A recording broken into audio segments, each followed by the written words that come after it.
Hola a todos, ¿cómo están? Bueno, mi nombre es Alejandro Mastelone, soy sociólogo, docente, profesor de sociología, nuevo miembro de la cátedra de Cultura y Sociología del Trabajo. Bueno, vamos a comenzar con la clase 4 que tenemos para analizar.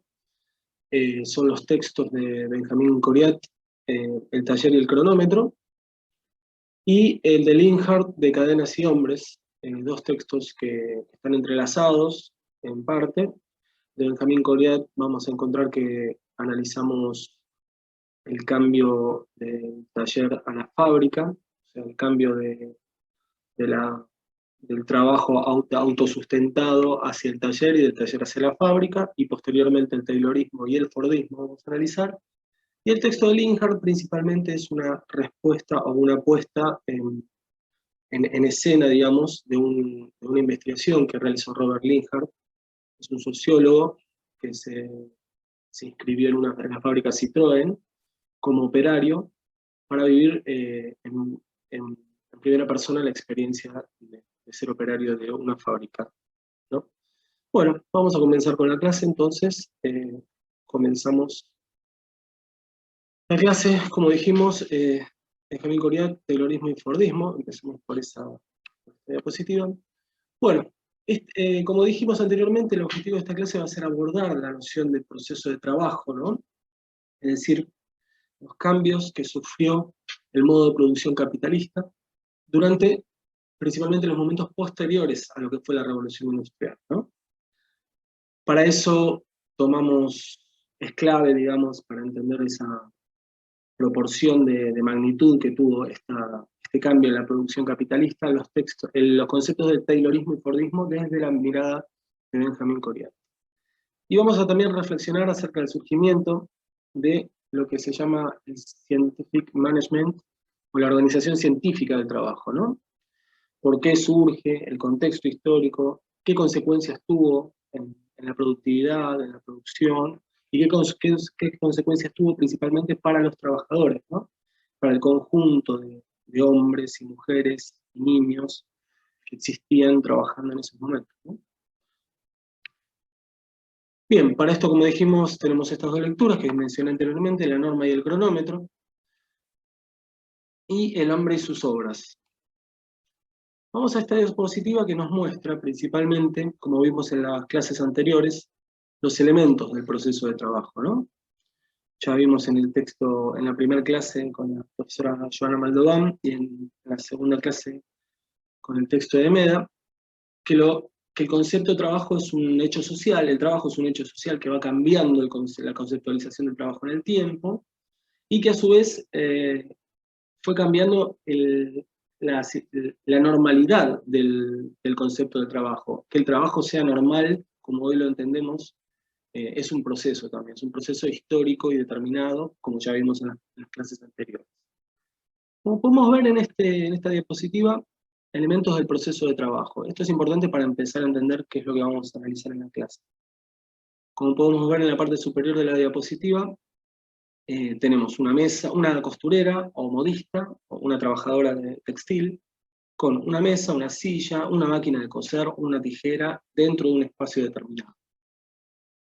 Eso podría representarse como una etapa previa, digamos, a lo que es después la división del trabajo, ¿no? La división social del trabajo. Abajo de la misma diapositiva podemos ver subdividido todo lo que vemos arriba, ¿no? Es decir, por un lado la fuerza de trabajo, que es lo único que va a tener el trabajador por ofrecer en el mercado posteriormente, y por otro lado los medios de trabajo, o sea, la máquina de coser, la tijera, la mesa, la silla, y por otro lado aparte, la materia prima. Antes estaba todo en un solo conjunto, era todo propietario la misma persona, y acá se subdivide, es decir, por un lado fuerza de trabajo y por otro medios de producción, es decir, medios de trabajo y materias primas.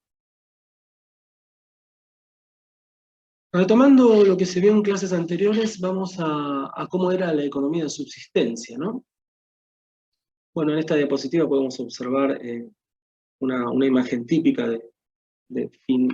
previa a la revolución industrial, es decir, economía de subsistencia feudal, si se quiere, o sea, en unidades familiares y unidades agrícolas bien determinadas. Es decir, la economía de subsistencia, ¿en qué se basa? En que el valor, que solo se toma en cuenta el valor de uso de los productos. Toda la producción se va a destinar al consumo de la misma comunidad que está produciendo, de la misma comunidad productora. No existía aún el intercambio mercantil, no existía el mercantilismo, digamos.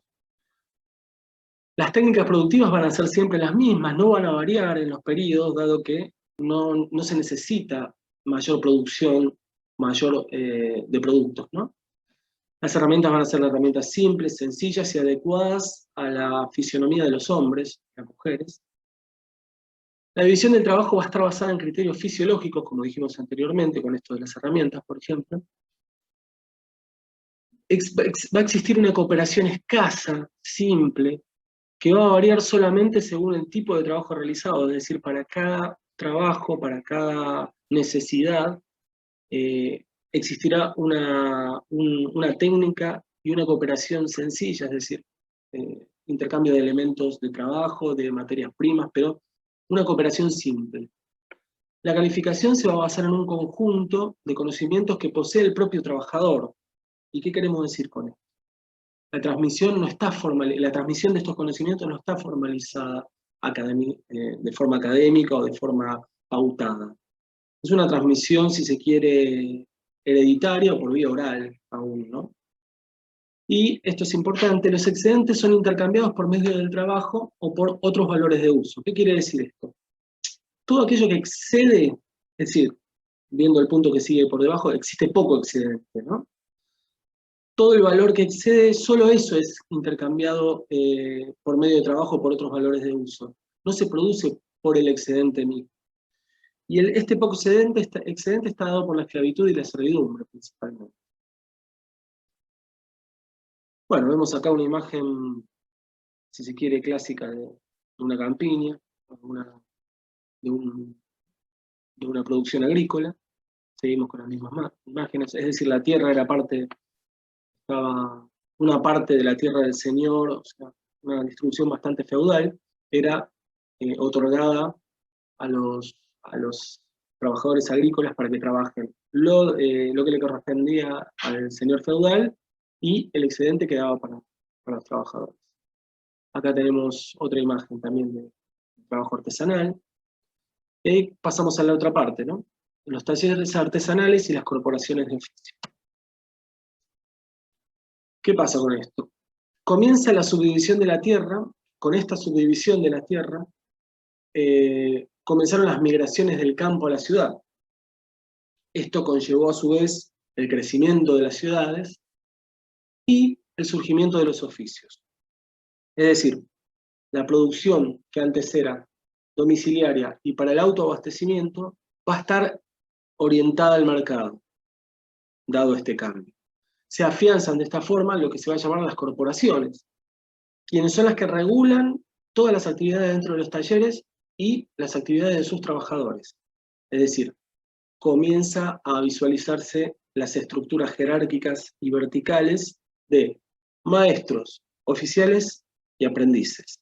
Es decir, estas corporaciones con esta estructura jerárquica vertical regulan los precios del mercado y regulan también según pautas internas cómo son los métodos de trabajo. Esto es un cambio significativo respecto a lo que veíamos anteriormente. Tenemos acá una definición que dice que un oficio era una reunión de individuos que poseían el derecho de ejercer una profesión industrial y compuesta de maestros, de obreros, de oficiales y aprendices. Se ingresaba como aprendiz, se pasaba a ser obrero, después se pasaba a ser oficial y por último maestro, como una escala jerárquica, ¿no? Estos se comprometían bajo juramento a observar los reglamentos prescritos por los mismos miembros de esta corporación y respetar las autoridades de los tribunales en las funciones de vigilancia y de control del proceso de trabajo.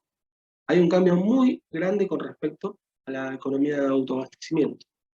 Comienza a haber la primera organización, digamos, obrera. Bien, En esta imagen está bastante claro lo que acabamos de mencionar. Tenemos lo que se denomina una casa-taller,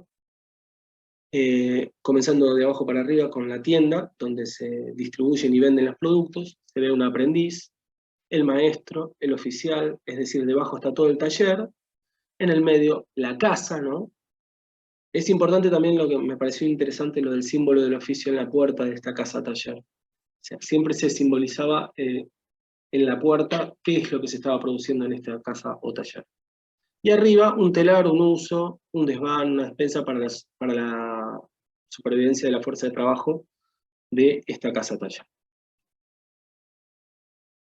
Bien, el proceso y la organización del trabajo, ¿cómo era, no? Todavía tenía escasa división técnica entre tareas de ejecución y concepción, es decir, entre las tareas en el trabajo intelectual y en el trabajo manual. Estaba todo unificado todavía, no existía esa separación que se va a dar a posteriori. Todavía predomina la cooperación simple en el trabajo. El que posee los medios de trabajo es el maestro, o sea, en este orden jerárquico que habíamos hablado anteriormente. El espacio de producción y las materias primas, todo posee el maestro. En cambio, los oficiales también poseen sus herramientas, quiere decir, los que ingresan por la parte más baja de la estructura jerárquica, que son los aprendices y obreros, posteriormente tendrían sus elementos de trabajo. Pero ¿a quién le pertenece todo el producto? Es al maestro, al que está más arriba en el orden jerárquico. Los métodos de trabajo se van a fundar en la experiencia y van a estar formalizados en los estatutos de las corporaciones. Habíamos dicho anteriormente que era un acuerdo común y van a estar ahí fundamentados todos los pasos del proceso productivo. Las técnicas de trabajo son primitivas aún, los instrumentos y útiles son simples. El margen que existe de autonomía en la hechura del trabajo, en la realización de cada uno de los trabajos es relativo, no existe mucha autonomía, como vimos en la imagen anterior, estaba todo unido, todo junto. Volvemos a mencionar que, mediante lo que acabamos de decir, no existiría una división rígida entre el trabajo intelectual y el trabajo manual. Es decir, el producto se va, y esto es muy importante, el producto en este caso, en los talleres, se va a destinar a satisfacer una demanda preexistente. Vamos a ver posteriormente cómo esto cambia radicalmente, que donde el producto a posteriori lo que produce es la demanda, es una necesidad, ¿no? En este caso no, ya la demanda preexiste y el producto satisface esa demanda, ¿no? Y la regulación del trabajo va a estar dada por límites institucionales acordados por la corporación, es decir, la duración de la jornada va a estar prepautada, y por la fatiga de cada uno de los trabajadores. Acá vemos una imagen de lo que podría ser un taller con las herramientas. Las herramientas están a mano, o sea, el que está trabajando tiene todas sus herramientas, son de él, las herramientas. Posteriormente vamos a ver cómo se comparten en la cadena de montaje y lo que viene después. Las herramientas son uniformes a todos los trabajadores. En este caso tienen una propiedad privada, es decir, las herramientas son del trabajador, son del maestro en este caso. Tenemos otra imagen de un taller también acá. Vemos que está todo unificado todavía, no existe una división clara del trabajo.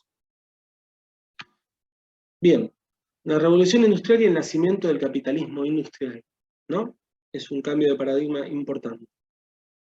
¿Qué implica esto? La existencia principalmente del capitalista propietario, ¿no?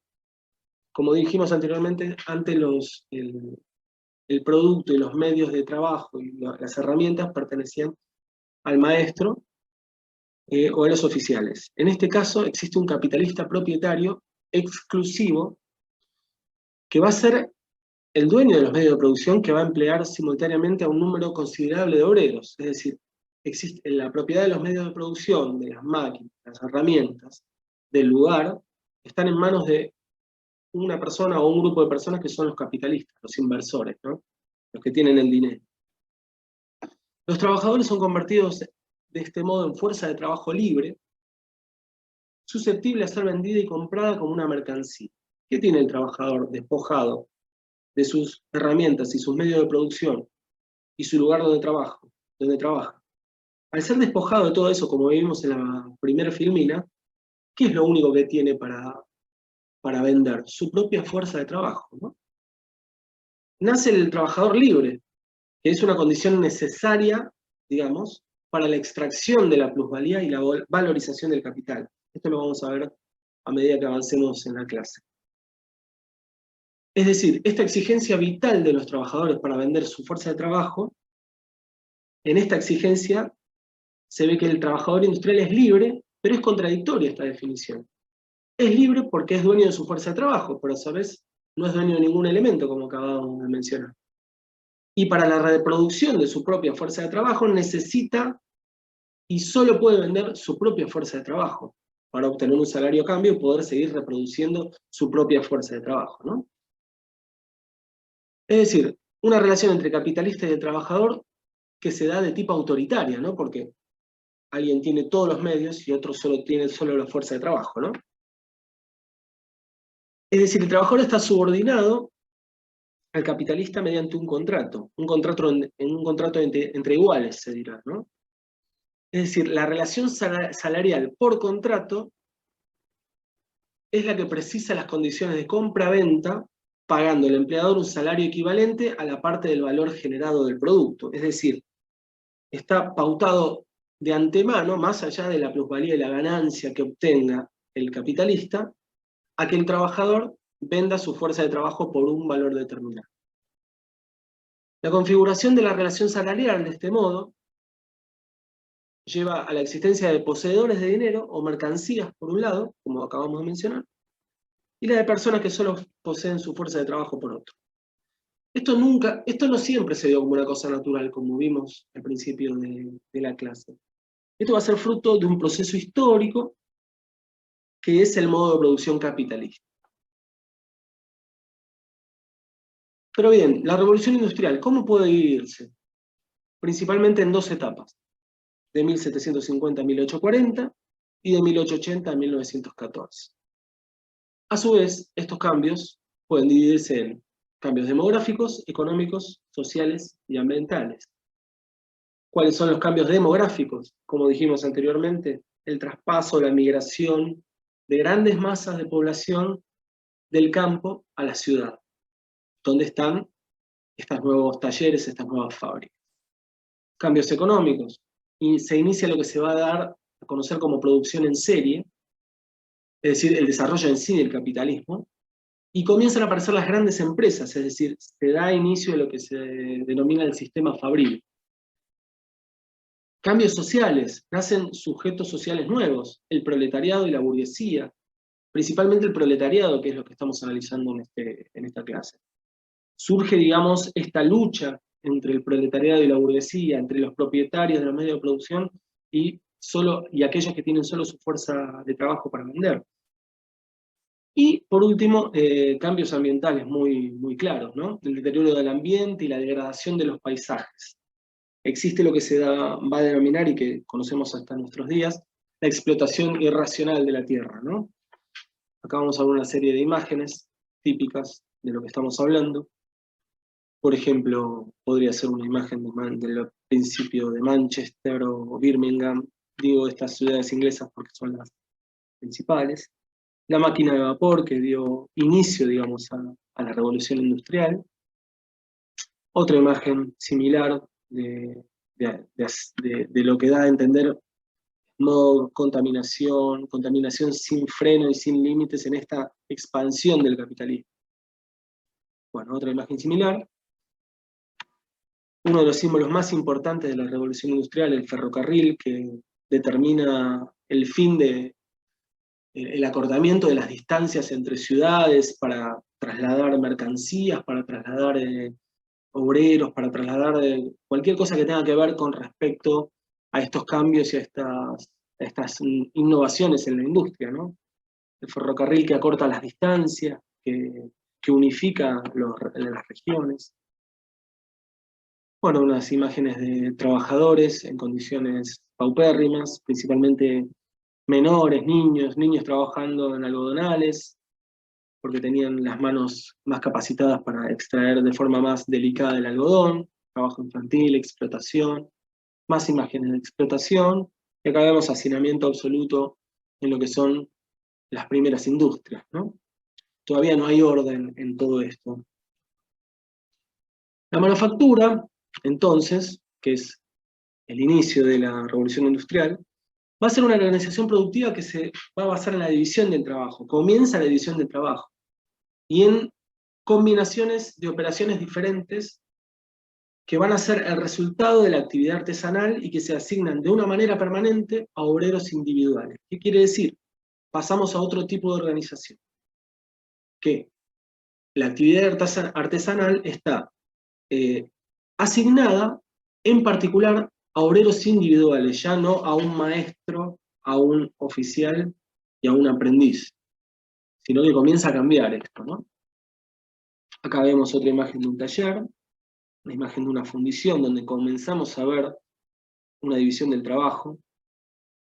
Vemos claramente en esta imagen que está muy buena, dos personas paradas ahí contra la pared.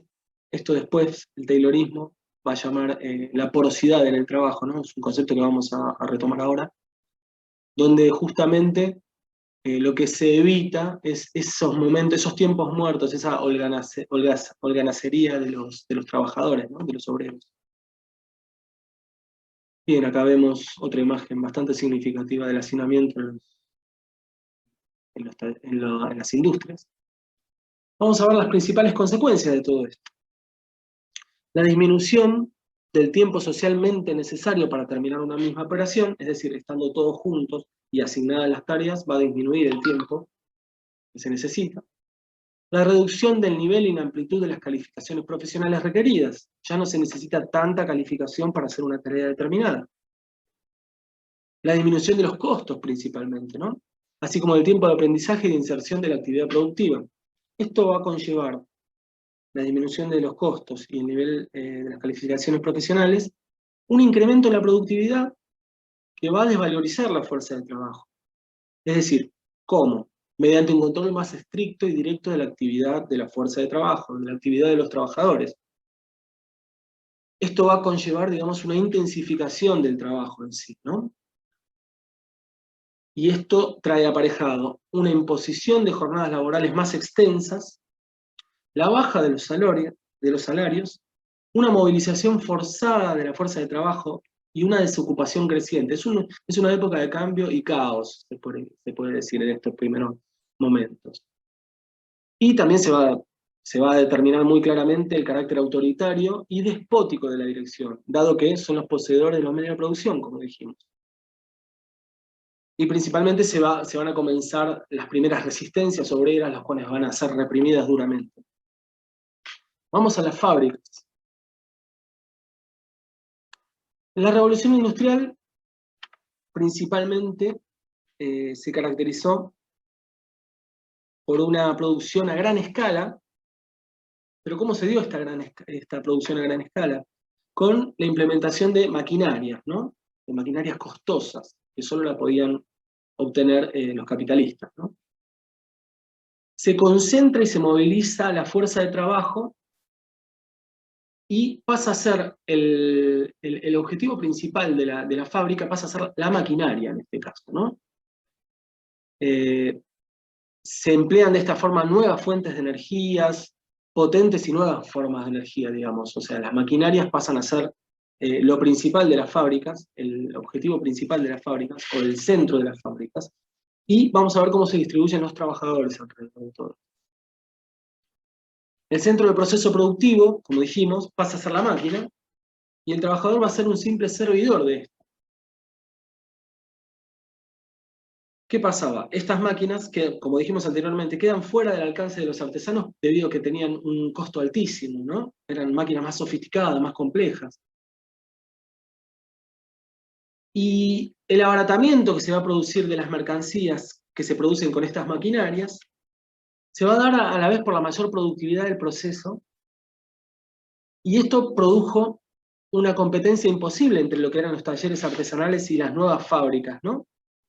Los talleres y las manufacturas que se producían en los talleres artesanales van a sucumbir ante esta nueva organización centrada en la máquina. Es decir, el maquinismo va a ser la forma de organización de la producción que corresponde a la fase industrial del desarrollo capitalista. Esto va a ser el conjunto complejo de fuerzas productivas basadas en la generalización del uso de máquinas y herramientas puestas en movimiento de una manera sincronizada por una potencia mecánica. El motor a través del mecanismo de transmisión. Cambia el paradigma por completo. Como podemos ver en la imagen, lo que vemos que, en una imagen que parece ser una imagen industrial de una fábrica armamentística o algo similar, donde vemos a una mujer accionando una máquina, pero la máquina es el centro del proceso de trabajo, ¿no?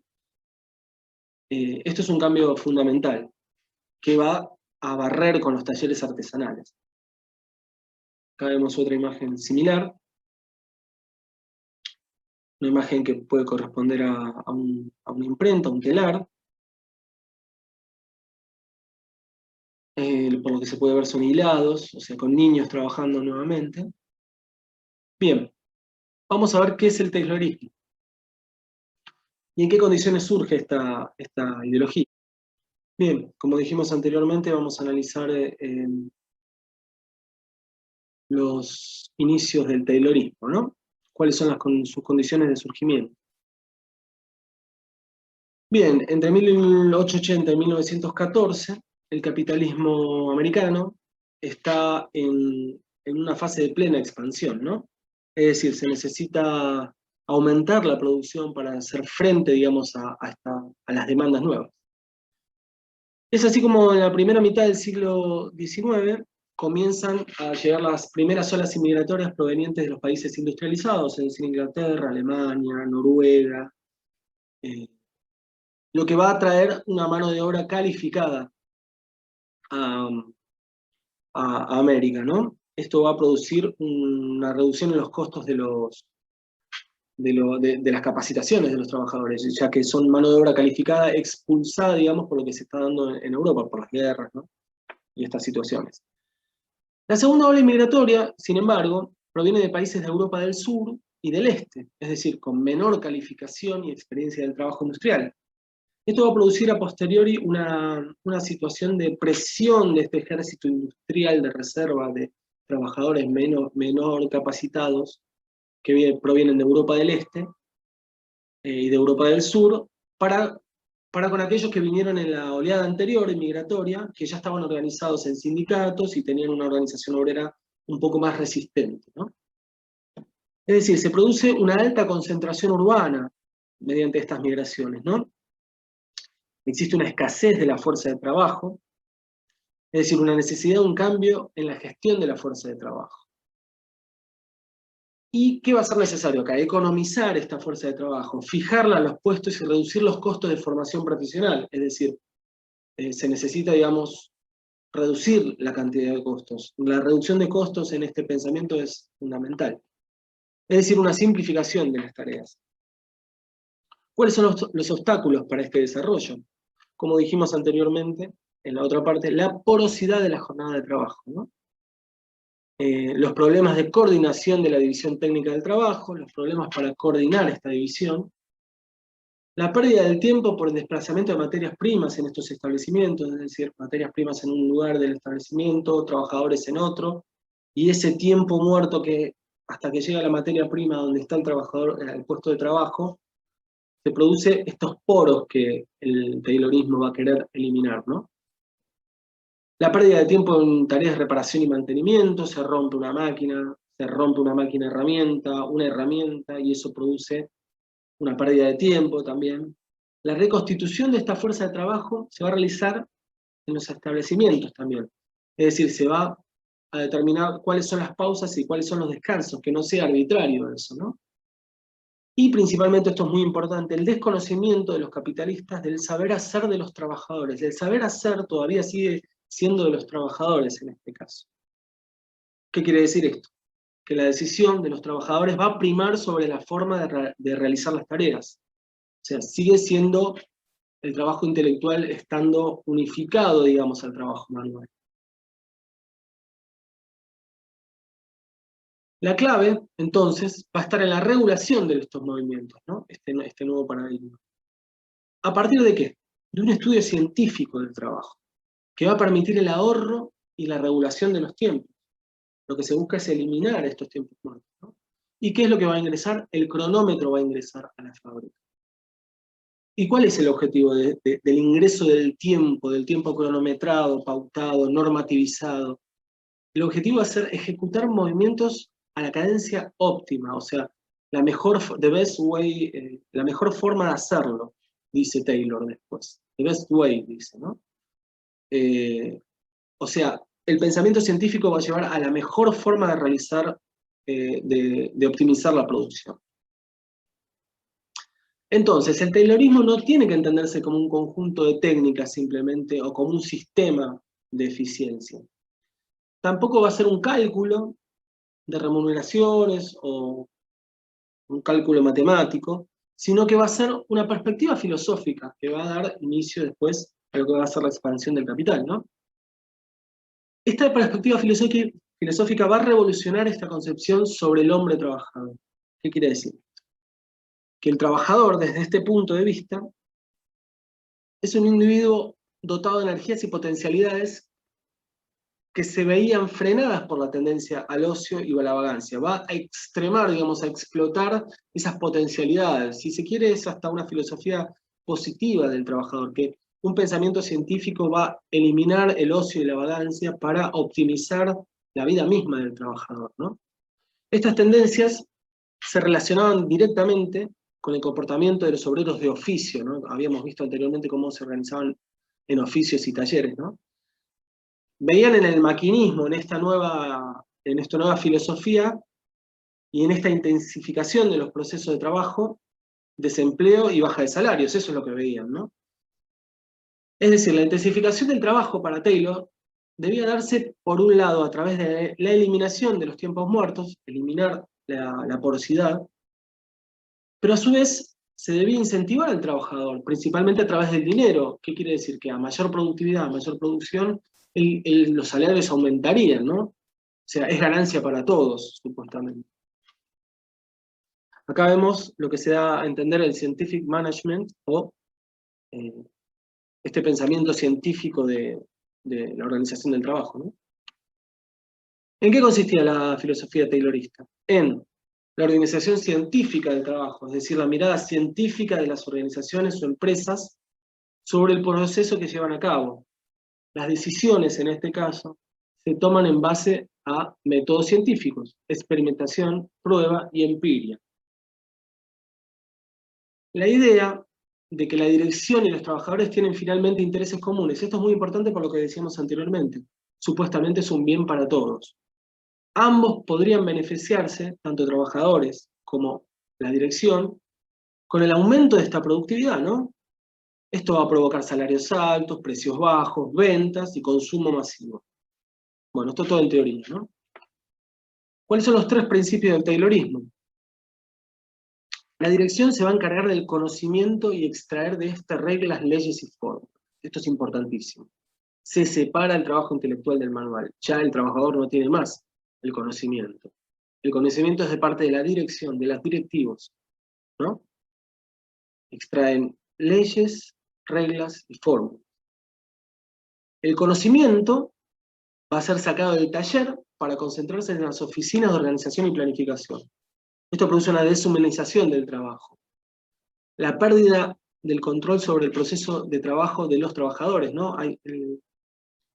El texto de Linhart es muy importante y en un momento el texto dice que el capataz se va a su escritorio de cristal, una especie de dirección donde están arriba, en el cual pueden controlar todo, ¿no? Es decir, las tareas deben ser previstas en una totalidad por la dirección, por quienes dirigen. ¿Cómo se va a realizar la tarea y en qué tiempo se va a realizar? Acá vemos una imagen de una serie de obreros, vemos la poca distancia que hay entre ellos, ya están uno encima del otro, estandarizados, con las mismas herramientas, estandarizadas, produciendo golpes también estandarizados, todo cronometrado, todo estipulado. Aspectos esenciales del Taylorismo. La racionalización en la asignación de las tareas, one best way, como habíamos dicho anteriormente. La racionalización en el uso del capital, es decir, va a aumentar el grado de la utilización de la capacidad instalada, o sea, exprimir al máximo, digamos, todo lo que tenemos, todas las capacidades instaladas, la maquinaria, las herramientas, los trabajadores, los tiempos. ¿Y cómo se busca la mayor productividad? A través de la estandarización de materias primas y los útiles de trabajo. Esto es muy importante, ¿no? Porque para producir un ensamble de piezas, todas estas tienen que ser estandarizadas, tienen que ser estándares, tienen que ser iguales, o sea, esta pieza con esta pieza encaja y esta con esta también. Para eso tiene que estar estandarizado.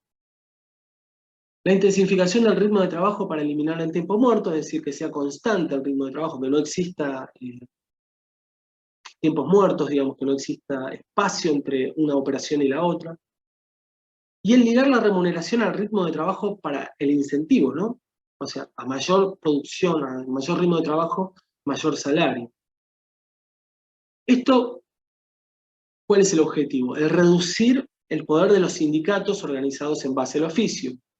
O sea, comienza una guerra, digamos, con ese tipo de organización y ese tipo de organizaciones por oficio. Cambiar el sistema de calificaciones de la fuerza de trabajo mediante la especialización en tareas parciales y repetitivas. El golpe del martillo, repetitivo, parcializado. Y ahora después vamos a ver cómo la cadena de montaje va a cronometrar todo eso. Entonces, el Taylorismo sería un conjunto de relaciones de producción internas al proceso de trabajo, basadas en el estudio organizado del trabajo, el análisis del trabajo en sus elementos más simples y el mejoramiento sistemático de la actuación del obrero en cada uno de dichos elementos. Esto es como una conclusión, a modo de conclusión de lo que venimos a ver. Bien. Resaltamos nuevamente cuáles son los mecanismos y las técnicas taylorianas que fueron utilizadas a posteriori en el estudio y de los tiempos y los movimientos de las tareas manuales, para identificar los movimientos inútiles, o sea, para identificar dónde se perdía tiempo. La asignación de tareas específicas a los trabajadores, que las realicen cotidianamente, utilizando los medios óptimos. La individualización del trabajo, se elimina el trabajo en equipo, ahora el trabajo es individual y parcializado. Estandarización de tareas, utilizando máquinas y herramientas adecuadas, todo pensado, ¿no? Una selección científica de los trabajadores a partir de la oficina de personal, esto es muy importante. Adecuación del hombre a su puesto, o sea, yo tengo un puesto determinado que lo pensé antes, estaba todo determinado, entonces tengo que buscar al hombre adecuado para ese puesto. Ya se pierde por completo el saber hacer del trabajador, o el conocimiento del trabajador aplicado a un producto. Simplemente es aplicación de una tarea, de una tarea específica. Formación profesional de los trabajadores dependiendo de la tarea. Un sistema de remuneración según rendimiento que va a incentivar, ¿no? O sea, mayor rendimiento, mayor remuneración. Determinación de tiempos de reposo para evitar la sobrefatiga, a cierta hora se corta a media mañana. Esto se va a ver también en el texto de Linhart, se ve claramente. Corte para comer al mediodía, descanso a la tarde y fin de la jornada laboral, ¿no? Y supervisión del trabajo manual e intelectual, o intelectual por una parte de la dirección, ¿no? Esto es lo que acabamos de decir, la división fundamental entre separación del trabajo intelectual del trabajo manual. Acá vemos un trabajador con una gran máquina. ¿Qué implicó esta organización científica del trabajo? La división entre concepción de ejecución de proceso de trabajo, descalificación de la fuerza de trabajo, o sea, fuerza de trabajo menos calificada en nuestros puestos. Un aumento en el ritmo y la cadencia del trabajo para elevar esta productividad, o sea, aumento en el ritmo, ¿no? Y reducir los tiempos muertos, división de tareas basadas en el análisis científico, esto ya está visto. La parcelación de las tareas, movimientos simples, estandarización de movimientos, forma de ejecución que debían corresponder al modo óptimo de realizar el trabajo. Incentivos monetarios, como ya mencionamos. Concentración del saber y conocimiento en las oficinas de gestión. Especialización cada vez mayor de las tareas, ¿no? Esto es importante, una mayor intercambiabilidad en la fuerza de trabajo. Los obreros ya no son indispensables, o sea, con un día de trabajo, con un día de capacitación se pueden cambiar, porque las tareas son más sencillas, más simples. O sea, no necesito fuerza de trabajo capacitada a la cual le tengo que pagar más, sino que con un solo día de capacitación ya puedo reemplazar a un trabajador. Esto que produce, a fin de cuentas, es un aumento en la tasa de plusvalía que está basada en la plusvalía relativa, ¿no? Un aumento de la ganancia de la plusvalía del capitalismo.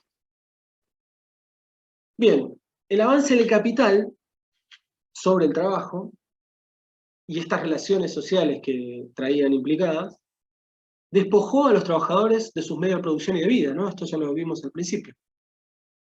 Y la tendencia fue hacia una mercantilización de las relaciones sociales.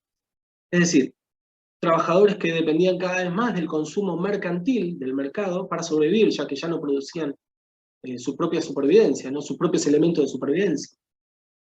¿Qué quiere decir esto? Los bienes que antes se podían producir por para el autoconsumo, ahora deben ser comprados en el mercado, ¿no? ¿Qué quiere decir esto también? Que las familias no poseían las parcelas de tierra para trabajarla, tampoco animales para producir sus propios alimentos. Esto llevó al crecimiento de una demanda de productos de consumo, que antes se autoabastecían. Y a su vez, la necesidad de la industria de abastecer a un mercado que va creciendo y creciendo cada vez más. Esto unificado también a la migración de grandes masas de trabajadores en las ciudades, ¿no? ¿Qué va a ser necesario para esto? Y aumentar la productividad del trabajo, se necesitan más elementos, más productos, y para esto hay que aumentar la productividad, mejorarla, en términos capitalistas, ¿no? Y el mercado en expansión no va a ser satisfecho con las condiciones de producción que existían con los talleres o con las corporaciones de oficio, o ni hablar antes, ¿no?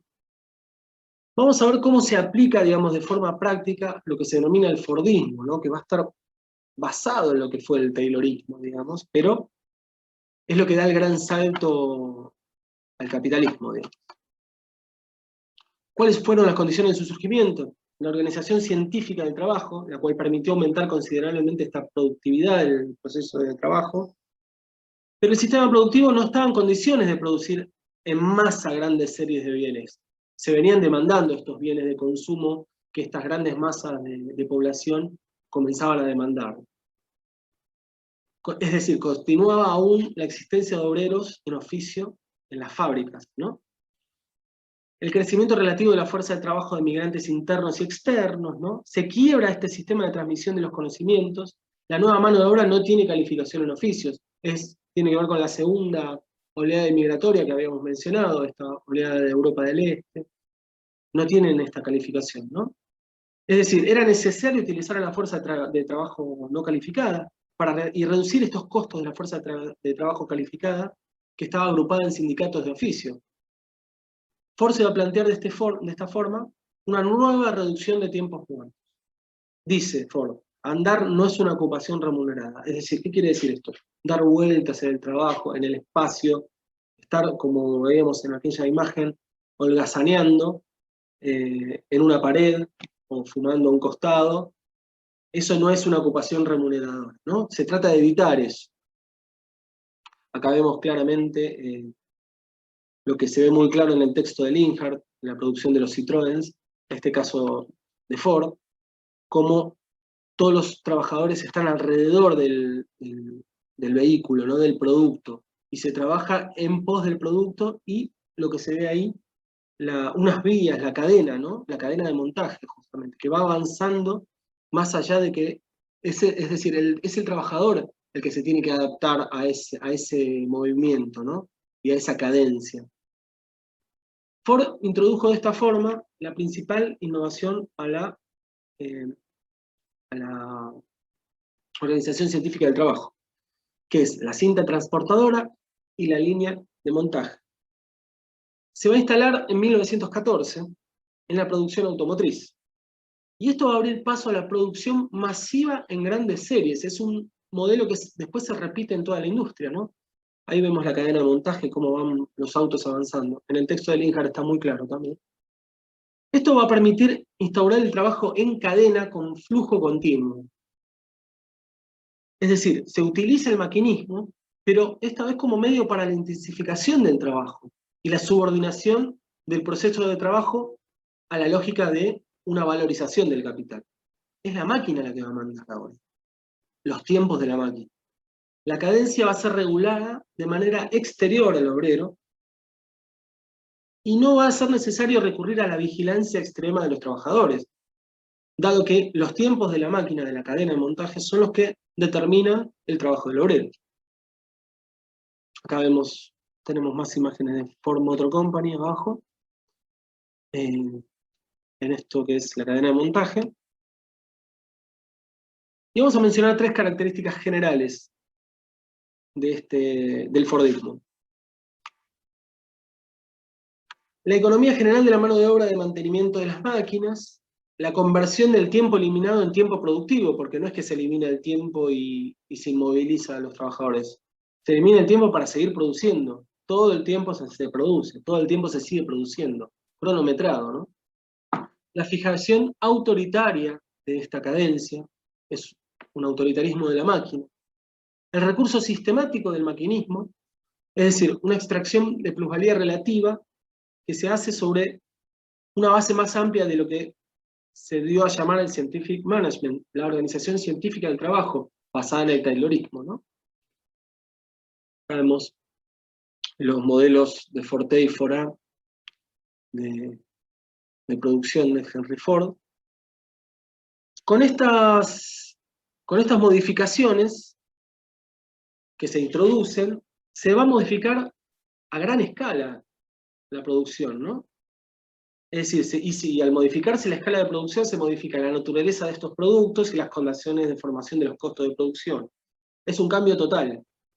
Se va a dar un paso a la producción en serie de mercancías estandarizadas, uno igual al otro, ¿no? Estándar. Se utilizan máquinas, herramientas estandarizadas, piezas estandarizadas para productos estandarizados. O sea, todo pensado científicamente, ¿no? Las tareas de control van a ser relativamente más fáciles de ejecutar. El proceso de aprendizaje va a ser más rápido y menos costoso. Esto va a permitir esta reducción en tiempos muertos, principalmente los referidos al transporte de materias primas y piezas dentro de un mismo espacio de trabajo. Esto es muy importante, los obreros son fijados a su puesto de trabajo, no tienen autonomía, o sea, el margen de autonomía es menor todavía que en el proceso taylorista, que lo que buscaba era optimizar. Acá se busca la inmovilización del cuerpo directamente. Se trabaja sobre el cuerpo del trabajador. Se va a modificar el sistema de remuneraciones hacia el salario horario, un salario determinado en un horario determinado. La cadencia va a ser fijada por la velocidad de la cinta, como dijimos. ¿Y qué implica esto? Una división del trabajo extrema. Es decir, la subsunción total del trabajo al capital. Ahora va a ser real esta subsunción. Se reduce la autonomía del trabajador a una ejecución concreta, como habíamos dicho. Se incrementa la productividad, la descalificación y la valorización de la fuerza de trabajo. Esto va a ser posible un aumento de los salarios y una reducción de la jornada de trabajo, porque ya no va a ser necesario tanta jornada de trabajo para producir algo estándar. Todo pensado, en este caso. Baja el valor unitario relativo de los bienes de consumo de masa, estimulando la demanda. ¿Qué quiere decir? Tenemos mayor producción, baja el precio. Estimula más la demanda, la compra. Se estimula la demanda a través del producto, como dije al principio. Cambia relativamente. Al tener una producción en serie, lo que se va a hacer es estimular una demanda, dado la reducción del precio. Y al disminuir el tiempo de aprendizaje va a permitir contrarrestar los efectos del ausentismo, ¿no? O sea, se me ausenta un trabajador, lo reemplazo fácilmente por otro. Alta rotación e incorporación de mano de obra poco calificada, ¿no?